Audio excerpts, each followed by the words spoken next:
आज इस वीडियो के माध्यम से हम मलिक मोहम्मद जायसी की प्रसिद्ध रचना पद्मावत के मानसरोदक खंड के अंतिम पद की व्याख्या को समझने का प्रयास करेंगे।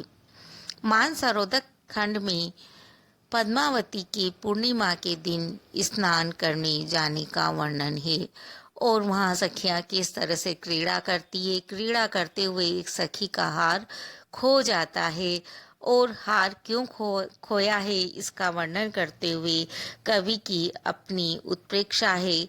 जैसे मानसरोदक ये चाहता है, एक साधक के रूप में उसकी स्थिति है और पद्मावती परमात्मा है। पद्मावती उसकी समीप जाए और इसी कारण वह एक सखी का हार जिसे उतार लेता है या ले लेता है जब वह डुबकी लगाती है। सखियां हार ढूंढती हैं पर उन्हें हार प्राप्त नहीं होता।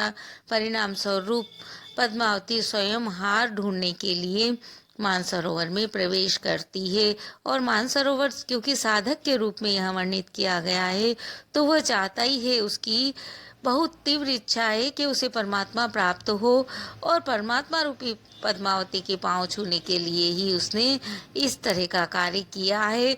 इस तरह मानवीकरण यहाँ पर वह करते हैं। ऐसा ही वर्णन हमें तुलसीदास के अंतर्गत भी मिलता है जब कवितावली में उन्होंने केवट प्रसंग के अंदर वर्णन किया है। वैसी ही कुछ स्थिति यहाँ पर उन्होंने वर्णित की है। हम पहले पद को देखेंगे और फिर उसकी व्याख्या को समझने का प्रयास करेंगे। कहा मानसर चाह सो पाई, पारस रूप यहाँ लगे आई, भा निर्मल तीन पायन पर से, पाया रूप रूप के दर से, मले समीर बास्तन आई, भा शीतल गे तपनी बुझाई, न जनो कौन पौन ले आवा, पुण्य दशा में पाप गवावा, तत्खन हार बेगी उतिराना, पावा सखीन चंद बेहसाना, बिगसा कुमुद देखी शशि रेखा, भेत ओप जहाँ जोई देखा, पावा रूप रूप जस जहा, शशि मुख जनु दर्पण होई रहा, नयन जो देखा कवल भा, निर्मल नीर शरीर, हसत जो देखा हंस भा, दसन ज्योति नघीर। जब पद्मावती जल में प्रवेश करती है तो उस समय मानसरोवर क्या सोचता है और क्या स्थिति उसकी होती है, इस बात का वर्णन मानवीकरण के रूप में यहाँ पर कवि करते हैं। कहा मानसर चाह जो पाए, मानसरोवर कहने लगा जो चाह मैंने प्राप्त की थी अर्थात जो इच्छा की थी सो पाई, वह मैंने प्राप्त कर लिए। पारस रूप यहाँ लगी आई, पारस के समान गुणवान पद्मावती मेरे पास यहाँ पर आ गई है। कहने का अर्थ है जिस तरह से पारस के स्पर्श से लोहे जैसी तुच्छ वस्तु भी स्वर्ण के समान महत्वपूर्ण बन जाती है, उसी तरह से पद्मावती के स्पर्श से मेरे जैसा तुच्छ भी पवित्र हो गया है।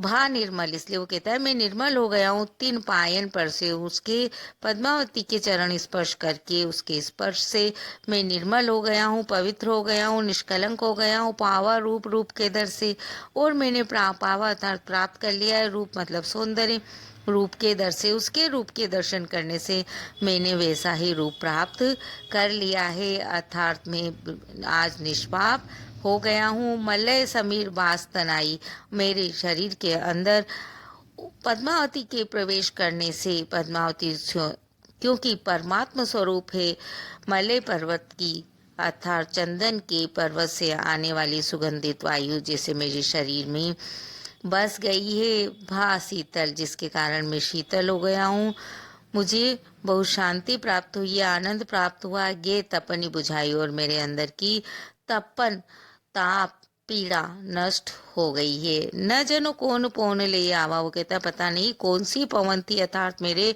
ऐसे कौन से पुण्य थे जो पद्मावती को आज मेरे पास ले आए हैं। पुण्य दशा भे पाक गवावा, आज बड़ी पुण्य की दशा, बहुत सुंदर अवसर मुझे प्राप्त हुआ है कि मैंने अपना पाप गवा दिए हैं और मुझे परमात्मा की स्वरूप पद्मावती प्राप्त हुई है। तत्क्षण हार बेगी उतराना, क्योंकि मानसरोवर ने ये हार लिया था, तो जैसे ही उसकी इच्छा पूरी हुई और उसने पद्मावती के चरण का स्पर्श कर लिया, वैसे ही तत्क्षण उसी क्षण हार बेगी उतराना, हार वापस उतर आया, अर्थात वह तैरता हुआ प्रतीत होने लगा। पावा सखी ने उसे प्राप्त कर लिया।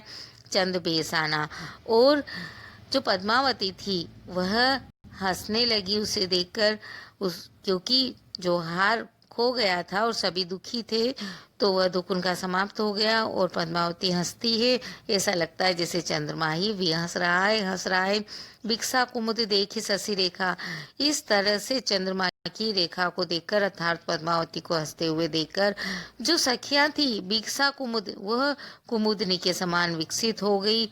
बेतह ओप, जहाँ जोई देखा, और जहाँ जोई देखा, जहाँ जिसने जिस रूप में देखा, बेतह ओप, वहीं उन्हें उस परमात्मा रूप पर पद्मावती का प्रकाश दिखलाई दिया। पावा रूप जस चाहा, और उस समय पावा प्राप्त किया, रूप अर्थात सौंदर्य, रूप जस चाहा, जिसने जैसा सौंदर्य चाहा, जिसने जो कुछ चाहा, जो कुछ इच्छा की, वह उसकी इच्छा पूर्ण हुई। शशि मुख जनु दर्पण हो रहा, और उस समय ऐसा लग रहा था हर व्यक्ति ने जैसा चाहा वैसा उसे प्राप्त हुआ। इसे देखकर कवि कहता है ऐसा लगा मानो शशि मुख दर्पण हो रहा, उसका जो चंद्रमा रूपी मुख है पद्मावती का, वह दर्पण हो गया है, क्योंकि दर्पण में जैसा प्रतिबिंब हम देखते हैं वैसा ही दिखलाई देता है। नयन जो देखा कंवल भा, निर्मल नीर शरीर, वो कहते हैं अपने नेत्रों से पद्मावती ने उस समय जहाँ देखा वहीं पर कमल विकसित हो गए, निर्मल नीर शरीर, और इस तरह से उसका शरीर निर्मल हो गया। और शरीर काहे का है, क्योंकि यहाँ पर हम बात कर रहे हैं मानसरोवर की, तो मानसरोवर का जो नीर रूपी शरीर था जो पानी रूपी शरीर था, वह निर्मल हो गया। हंस जो देखा हंसपा, जहाँ पर भी हंसकर पद्मावती ने देखा वहीं हंसों की सृष्टि हो गई। दसन ज्योति नगीर, और उसके दसन अर्थात दांतों की ज्योति से प्रकाश से नग और हीरे जैसे उत्पन्न हो गए, प्रकाशित हो गए। इस तरह का वर्णन यहाँ पर कवि पद्मावती को परमात्मा स्वरूप और मानसरोवर को साधक के रूप में वर्णित करते हुए कर रहे हैं। यहाँ पर सर्वात्मवाद की झलक भी हमें दिखलाई देती है। रहस्यात्मकता यहाँ पर है ही सही, और जहाँ हमें उदाहरण देना है, हम रहस्यवाद के उदाहरण के रूप में इन पंक्तियों को बड़े अच्छी तरह से दे सकते हैं। कवि ने यहाँ इस तरह से आध्यात्मिक संकेत देने का प्रयास किया है और कहना चाहा है कि संसार में जो कुछ भी सौंदर्य है वह परमात्मा का दिया हुआ सौंदर्य ही होता है। क्योंकि सूफियों ने परमात्मा को पत्नी रूप में और साधक को पति रूप में माना है, इसी रूप में यहाँ पर वर्णन किया गया है।